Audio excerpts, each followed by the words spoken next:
Fuck you, Connor. Fuck you and the truck you rode in on. I spoke through sobs as I added more items to the burn pile. Is that it? My boss at Between the Sheets bookshop and friend Larison asked. Yeah, I said, wiping my dripping nose. I know I looked like shit, but I didn't care. Appearance was the last thing on my mind.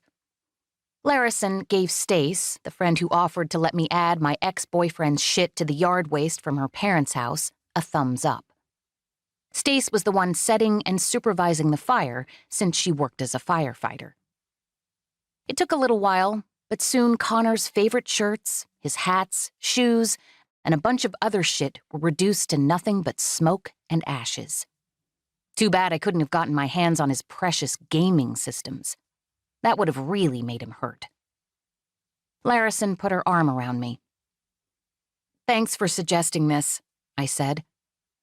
I'd wanted to get rid of Connor's stuff in a dramatic way, like throwing it out the window of my second-story apartment, along with a banner that said, "Welcome home, cheater," so everyone in the city would know what he did to me. Instead, he'd snuck in while I was at work and grabbed the essentials before he moved in with one of his friends. You're welcome, Larison said. Stace was actually the one who came up with it. Stace saluted us and then went back to supervising the fire, her arms crossed, showing off her muscles. The first time I'd met her, I'd been in awe of her fitness level. But then I heard about her job, and it made sense.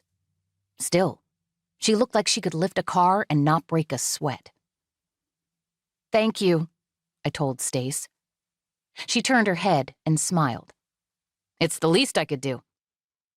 The fire was still going, but all of Connor's crap was nothing but ash, and I'd lost interest. My relationship was finally dead and cremated. I wiped my eyes, which were still wet, but this time because of the smoke. It was totally the smoke.